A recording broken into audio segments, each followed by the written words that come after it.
하나님의 은혜로 지구 반대쪽에서 그래도 2주간을 지냈습니다.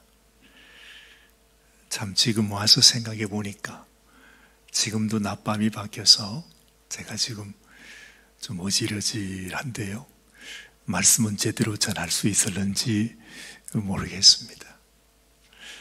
마치 꿈을 꾼 것 같아요. 여러분, 제가 어디 갔다 온 것 같습니까? 그러지 않은 것 같아요. 오늘 아침에 일찍 나와서 이렇게 말씀을 묵상하고 또 이게 준비를 이렇게 하는데 그냥 매주 하는 일이잖아요. 근데 제가 어디 멀리 다녀온 그런 기억이 없어요. 그냥 아침에 이렇게 잠에서 깨서 그냥 아침에 나와 있는데 예전하고 똑같이 지내는 것 같아서 내가 무슨 꿈을 꿨나, 내가 어디를 갔다 오기는 갔다 온 것 같은데 어디서 꿈에서 본 것 같아요. 그래서 정말 이거 내가 혹시나 꿈꾼 게 아닌가. 아니, 어디를 갑니까? 2주 동안에 뭐 갈 만한 데가 어디 있어요? 온 세상 지구 반대쪽을 제가 어떻게 그걸 다 돌아다니다가 오게 됩니까? 좀 실감이 안 나더라고요. 그래서 내가 진짜 이거 꿈을 꾸고 지금 깨어난 건가 싶을 정도로.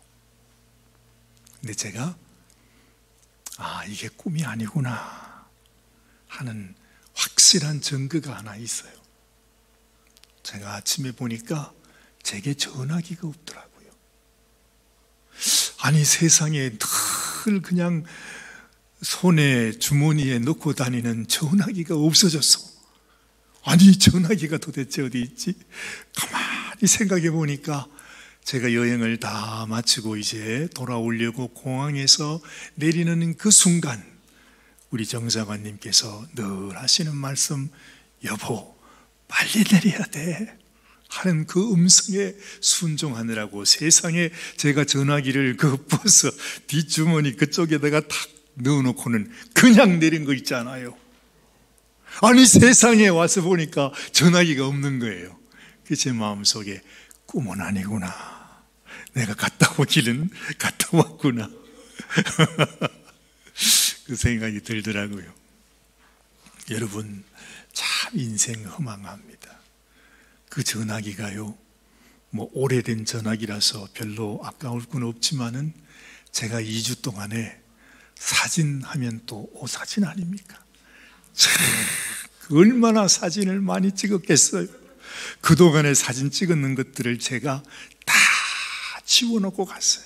하여튼 내 전화기에 사진이란 사진은 전부 다 혹시나 새 사진 찍어야 되는데 용량이 부족하면 안 되니까 그걸 딴 데로 다 필요 없는 거 지우고 다 옮겨놓고 사진이 하나 없는 빈 전화기를 가지고 죽으라고 사진을 다 찍고 비디오를 찍고 다 찍었는데 세상에 하나도 없습니다. 이 일을 어떻게 하면 좋지요? 분명히 지난 2주간은 꿈이 아니었습니다. 하나님께서 저한테 그런 교훈을 주시는 것 같아요. 네가 인생 살면서 그렇게 애쓰고 수고하고 네가 그렇게 애지중지하며 모으고 했던 것 다 한순간에 다 없어질 수 있다는 것. 야, 우리 인생이 이렇구나 싶은 생각이 들어요. 여러분, 한평생 살아왔던 모든 삶 얼마나 귀하고 소중합니까? 한순간도 버릴 것이 없습니다. 그것을 다 모았는데 세상에 그 모든 내 인생이 지난 밤의 꿈처럼 휙 하고 떠나버리는, 실제로 그렇게 되는 것이 우리의 인생이더라 하는 것입니다. 그래서 제가 하나님께 감사합니다. 하나님께서 저한테 아주 큰 교훈을 주셨어요. 이 세상에 미련 두고 살지 말거라. 어쩔 수 없다 할지라도 이 세상 사는 동안에는 그래도 어쩔 수 없지 하며 살더라도 마음 한구석에 너는 이 세상에 속한 세상의 사람이 아니라 너는 하늘에 속한 하나님의 자녀요, 하나님의 아들이요. 내가 너를 위해서 얼마나 얼마나 정말 그 소중한 당신의 아들까지도 십자가에 죽이시면서 나를 하나님의 백성 삼으셨다는 사실을 잊지 마라. 잊지 마라. 그 하나님의 음성이 들리더라. 그래서 여러분, 이 세상에 아무것도 아닌 것 때문에 내 인생을 허비하지 말라는 거죠. 내 인생을 도둑질 맞지 말라는 거죠. 정말 우리 인생이 어디 있는가? 내 인생은 이 땅에 속한 것이 아니고 이 땅의 모든 삶을 통해서 하나님이 가르쳐 주시는 바로 하늘나라에 하나님의 소망, 아버지의 집이 있다. 너는 그것을 잊어서는 안 된다 하는 주님의 음성을 듣게 된 것입니다. 참 하나님의 크신 은혜입니다. 여러분, 지난 2주 동안에 어찌했든 사도 바울이 예수님을 믿고 주님의 복음을 전하기 위해서 그 많은 세월, 그가 순교하기 전까지 수십 년을 복음을 전하며 다녔던 그 길을 저희가 2주 동안에, 물론 그 전체는 아닐지라도 그 길을 다 따라다녀 봤잖아요. 이야, 여러분, 이게요, 우리가 지금 배우고 알고 있는 또 사도 바울이라고 하시는 그분이 이 땅에서 복음 전하기 위해서 지냈던 그게 꿈과 같은 얘기가 아니구나. 성경에서 우리가 보는 그 내용들이 정말로 무슨 지어낸 소설 얘기가 아니라 실제로 그분이 그대로 지내왔던 그것을 이 성경에서 기록했잖아요. 그렇죠?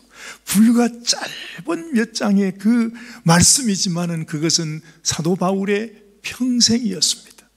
저희가 한번 따라가 보니까 말이죠, 이 성경에 보면 사도 바울이 어디 가서 오늘 우리 정사관님께서도 말씀하시지 않았습니까? 빌립보 성에 갔다가 세상에 귀신 들린 요정을 낳게 해준, 그것 때문에 붙들려서 감옥에 갇히고 매를 죽을 만큼 그렇게 두들겨 맞고 온갖 환난을 당하다가 다시 데살로니가로 가서, 그 데살로니가에서 또 베레아로 가서, 베레아에서 또 어디를 가서, 성경에 그냥 한 장의 말씀 속에 그 모든 것이 다 나오는데 막상 가서 실제로 가보니까 그 길이 너무너무 멀고 험한 길이더라는 거죠.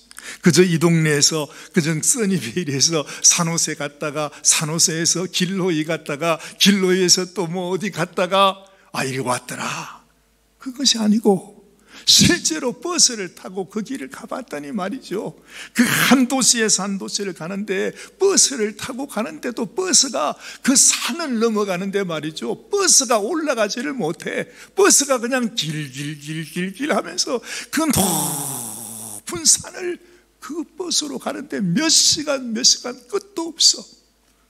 그 길을 가니까 사도 바울이 복음 전했던 한 마을이 나오고, 또 거기서 사도 바울이 그렇게 문매를 맞고 환난을 당하고 또 다른 지역으로 가서 복음을 전했더라 했더니 나는 그 옆 동네인 줄 알았는데 차를 타고 가보니까 또 한이 없이 멀더라는 거죠. 이야, 정말 눈물겨웠습니다. 우리는 편안하게 그냥 그 버스를 타고 가는데도 너무너무 힘들고 말이죠. 그래서 길이 얼마나 먼지, 가는 도중에 휴게실도 하나 없어, 주막도 하나 없어. 그래서 그 길을 갈 때는 정신도 굶으면서 버스로 계속 가야만 했어. 근데 걸어서 가면 그 복음 전하기 위해서 아마 가질 짐 다 지고, 또 사도 바울은 천막 그 깁는 일을 했다고 그러잖아요. 그런 연장도 있었는지도 몰라. 하여튼 그 길을 가지고 걸어서, 말을 타고 간 것도 아니고 마차를 타고 간 것도 아니고 걸어서, 그 길이 하루 이틀 길이 아니라 몇 날 며칠 몇 달 몇 년이 걸리는 그런 길이었더라고 하는 사실이죠. 예수님 위에 산다는 것, 복음 위에 산다는 것, 정말 우리가 주님을 위해 산다는 것이 장난이 아니에요. 여러분, 우리가 예수 믿는 것 때문에 고난을 받는다 그러잖아요. 사도 바울이 그런 말 해요. 주님을 따라 경건하게 살고자 하는 자에게는 고난을 당하게 된다. 그 말씀을 하는데 그게 그냥 하는 말이 아니고 정말 우리도 예수님을 가슴에 품고 정말 하나님께서 나를 위하여 주신 그 놀라운 하나님의 소망을 가지고 살아가는 길이 이것이 쉬운 길이 아니라고 하는 말이 그냥 장난으로 하는 말이 아니라는 것입니다. 여러분, 우리 예수 믿는 것도요, 힘든 일입니다. 그냥 하는 말이 아닙니다. 우리에게 환난이 있고 고난이 있고 눈물이 흘리고 정말 말할 수 없는 아픔과 고통 속에서 우리가 이 길을 가는 것입니다. 예수님 믿는 거 결코 쉬운 일이 아니구나 하는 것을 제가 마음에 다시 한번 생각하게 되었습니다. 여러분도 그렇게 생각하면 좋겠어요. 예수님 믿고 이 마지막 세대에 내가 하늘의 소망을 가지고 살아가는 것이 쉬운 일이 아닌 것이다. 아예 여러분 쉽게 가려고 하면 아예 포기하세요. 정말 우리가 주님을 위해서 믿음을 가지고 살려면 그런 각오가 되어 있어야 된다는 거지. 예수님이 그 길을 갔고 하나님의 말씀을 따라 순종하기 위해서 죽음의 길을 가지 않았습니까? 사도 바울이 이 복음을 전하기 위해서 큰 말할 수 없는 멀고 먼 험한 길을 복음 전하기 위해 한 영혼 살리기 위해 그 길을 갔다고 하는 것이, 그렇다면 지금 시대는 다르다 할지라도 지금 이 시대에도 예수 믿는 길은 힘들고 어려운 길이에요. 눈물 흘리고 피 흘리고 땀 흘리고 힘들고 어려운 가운데서 내가 감당해야 되는 것이 예수 믿는 일이다. 여러분들도 함께 기억할 수 있으면 좋겠습니다.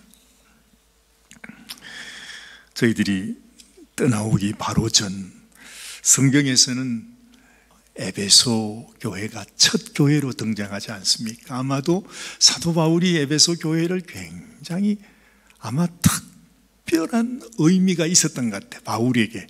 그래가지고 이 바울이 그 에베소 교회에 굉장히 큰 애착을 가지고 있었는데 제가 정말 가서 보니까 이래서 그렇구나 그 생각이 들더라고요. 그래서 제가 여러분들에게 오늘 이 에베소 교회 본문에 나오는 이 요한계시록 2장 말씀에서 지금 이 말씀은 사도 요한이 하는 말씀이 아닙니까? 그런데 이 사도 바울이 에베소 교회에 관해서 이렇게 전해주시는 말씀들이 있어요.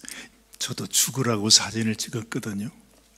여기 나온 걸 그대로 다 찍었는데 찍고 나서 여기 와서 그걸 다 이제 잃어버리고 와서 TV에 보니까, 아니 유튜브에 나와 있는 거 보니까 이미 다 찍어놨더라고요. 그러니까 사실은 여러분 물론 가도 참 좋기는 하지만 저는 그런 마음을 느꼈어요. 이게 이렇게 힘들고 어려운 길이었구나 하는 것만 느끼는 거지 나머지 내용은 이미 다 있어요. 다 있으니까 굳이 나는 거기 언제 가보나 그런 생각할 필요도 없을 것 같습니다. 너무너무 잘 나와 있지 않아요, 그렇죠? 오늘 여러분 보신 대로 에베소로 가는 것이 이 산호세보다도 아마 그 당시에 더 아주 화려하고 웅장했던 것 같아요. 아니 산호세 이런 동네가 어디 있습니까? 그렇죠? 여러분 보기만 해도 지금 다 무너진 거예요. 거의 90%는 다 무너졌고, 근데 희한하게 땅에서 파기만 하면 이런 것들이 나오니까 이제 그걸 발굴하시는 분들이 퍼즐을 맞추듯이 하나하나를 그걸 발견해서 세운 거예요. 근데 그거 세우는 것이 너무너무 돈이 많이 들어서 할 수가 없대요. 그래서 돈이 좀 모아지면 또 파서 세우고 또 파서, 이것이 온 땅에 다 깔려져 있는 것입니다. 그러니 여러분 그 당시에 에베소라고 하는 것, 거기 아까 잠깐 비쳤습니다만 공중 화장실도 거기 있죠. 여러분 혹시 생각하셨습니까? 그런 장소도 있습니다. 하여튼 지금 우리가 사는 것 못지않게 2000년 전에도 사람들이 그렇게 살았더라고요. 근데 그곳에 사도 바울이 가서 복음을 전했습니다. 그런데 어떤 사람들은 받아들이는 사람이 있는가 하면 거기에서 그 우상 장사를 하는 데메드리오라가 하는 이 사람은 막 자기 잡이 끝나게 생겼으니까 말이죠. 사람들을 선동해서 이 사도 바울을 핍박하고 박해했던 그 모습, 그 현장, 그 극장에서 사람들이 모아서 저들을 붙들어라 했던 그곳이 여러분이 아까 보셨던 그 2만 4천 명이 수용될 수 있는 극장 보셨죠? 돌로 만들어진 극장 말이죠. 거기에서 바로 그 일이 일어났다 하는 사실이죠. 이것을 보니 사도 바울이 우리에게 전해주셨던 그 모든 말씀이 실제로 이루어진 말씀이었구나 하는 것을 알겠다. 사도 바울이 얼마나 가슴이 한이 맺혔으면 그들에게 하나님의 말씀으로 제자를 세우기 위해서 그곳에서 거의 3년 동안이나 두란노 서원이라고 하는 곳에서 하나님의 말씀을 가르쳐요. 그러면서 세워진 교회가 무슨 교회? 에베소 교회라 이 말입니다. 그러니 사도 바울의 마음속에 정말 잊을 수 없는 교회였습니다. 그 에베소 교회를 향해서 사도 바울은 우리들에게 이런 말합니다. 여러분이 잘 아시는 대로 에베소서 1장 우리 3절 이하부터 나오는 말씀을 보면 이런 말씀하죠. 찬송하리로다 하나님 곧 우리 주 예수 그리스도의 아버지께서 그리스도 안에서 하늘에 속한 모든 신령한 복으로 우리에게 복 주시되 그 창세전에 그리스도 안에서 우리를 택하사 우리로 사랑 안에서 그 앞에 거룩하고 흠이 없게 하시려고 그 기쁘신 뜻대로 우리를 예정하사 예수 그리스도로 말미암아 자기의 아들들이 되게 하셨으니 이는 그의 사랑하시는 자 안에서 우리에게 거저 주시는 바 그의 은혜의 영광을 찬미하게 하려는 것이라. 이것을 사도 바울이 그 에베소 교인을 향해서 준 편지로 적은 것입니다. 구구절절히 하나님께서 우리들에게 하나님이 주신 은혜가 얼마나 큰 것인지를 기록하고 있는 것이죠. 에베소서 1장 15절 이하부터 나오는 말씀을 보면 사도 바울은 또 이렇게 기록하고 있지 않습니까? 이를 인하여 주 예수 안에서 너희 믿음과 모든 성도를 향한 사랑을 나도 듣고 너희를 인하여 감사하기를 마지 아니하고 내가 기도할 때에 너희를 말하노라. 우리 주 예수 그리스도의 하나님 영광의 아버지께서 지혜와 계시의 정신을 너희에게 주사 하나님을 알게 하시고 너희 마음 눈을 밝히사 그의 부르심의 소망이 무엇이며 성도 안에서 그 기업의 영광의 풍성이 무엇이며 그의 힘의 강력으로 역사하심을 따라 믿는 우리에게 베푸신 능력의 지극히 크심이 어떤 것을 너희로 알게 하시기를 구하노라. 참 이 말씀 속에 사도 바울이 그 에베소에 있는 성도들을 향한 마음이 있는 거예요. 2장 말씀부터 보면 너희의 허물과 죄로 죽었던 너희를 살리셨도다. 그때에 너희가 그 가운데서 행하여 이 세상 풍속을 쫓고 공중의 권세 잡은 자를 따랐으니 곧 지금 불순종의 아들들 가운데서 역사하는 양이라. 우리도 지금 이 에베소에 살아가는 모든 사람들 그 아담이 신을 섬기며 우상을 섬기며 살아가는 그들같이 똑같이 살았던 우리들 있지만은 하나님께서 우리의 죄와 허물 가운데 죽었던 우리를 살려내셨다고 말씀하시면서 지금 사도 바울이 그들에게 적는 편지의 내용이라 하는 것입니다. 참 새롭습니다. 예전에도 읽었던 말씀이지만은 지금 그 모습을 생각하면서 그 거리를 생각하면서 그 극장을 생각하면서 그 사람들이 살았던 그 화려했던 그곳에서 정말 그들에게 복음을 전하면서 아담이 신이 아니라 우리가 보지 못하지만 손으로 만질 수 없지만 우리를 지으신 참 하나님이 계신다. 우리를 죄와 허물에서 살리신 분은 그 하나님께서 자신의 아들을 우리를 위하여 주심으로 말미암아 우리를 살리셨다고 하시는 사도 바울의 그 외치는 음성이 지금도 우리에게 들려오는 것 같습니다.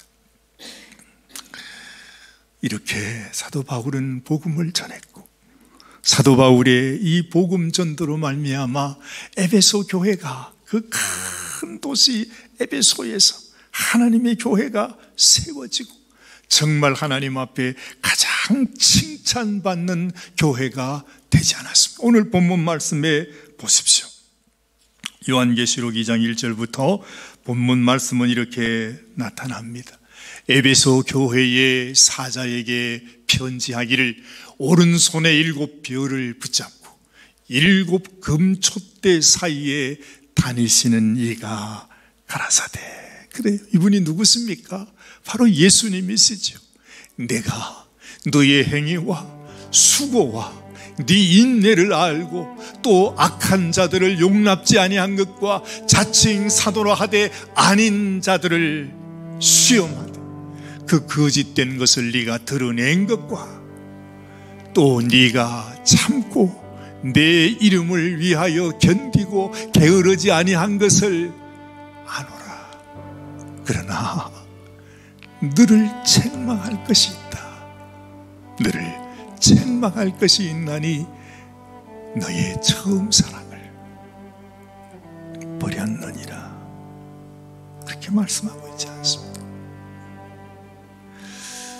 하나님께서 우리의 모든, 우리가 어떻게 하나님을 사랑하며 어떻게 교회를 섬기며 살아왔던 것들을 다 알지만 우리 주님께서 우리에게 가장 소중히 여기는 것, 아마도 여러분 우리가 신앙생활 하면서 많은 우리가 하나님께 드리는 것이 있지 않겠어요? 하나님께 보여드릴 것이 있을 것입니다. 그런데 하나님은 우리에게 무언가 처음 내가 너를 사랑하고 네가 나를 사랑하고 정말 네가 나를 사랑한다고 하며 내게 나올 때의 그 처음 사랑, 아무 때도 묻지 않는 그 사랑을 주님은 우리에게 더 간절히 원하시는구나 하는 것을 알게 돼요. 처음 사랑이 무엇일까요? 사랑은 다 똑같은 사랑이지 무슨 처음 사랑이 있고 나중 사랑이 있습니까? 그런데 이 말씀을 하시는 주님의 마음으로 우리가 생각해 보면, 주님은 주님을 향한 우리의 사랑이 더 순수해지고 더 순결해지고, 아마도 우리의 사랑이 이 세상으로 인해서 많이 오염된 것을 주님은 보시는구나.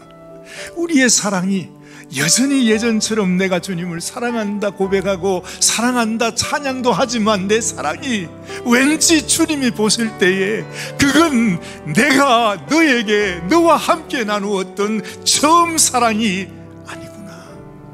아마도 주님은 우리 마음속에서 더 주님이 원하시는, 뭔가 주님이 원하시는 그 사랑이 따로 있는 것 같아요. 저도 자신을 다시 한번 돌아보게 됩니다. 내가 주님을 사랑하고 있는 내 사랑은 주님이 원하시는 그 처음 사랑이구나. 솔직히 자신이 없습니다. 사랑한다 말하지만 이미 우리의 사랑은 이 세상 온갖 것들로 허물과 죄로 또다시 더럽혀진, 너무너무 이 세상의 때로 말미암아서 그냥 더딥혀져서 이제는 그냥 아주 때가 반질반질하게 광채가 날 정도로, 도대체 내게 때가 있는지 없는지도 모를 정도로 그런 모습으로 주님 앞에 서 있지는 않아.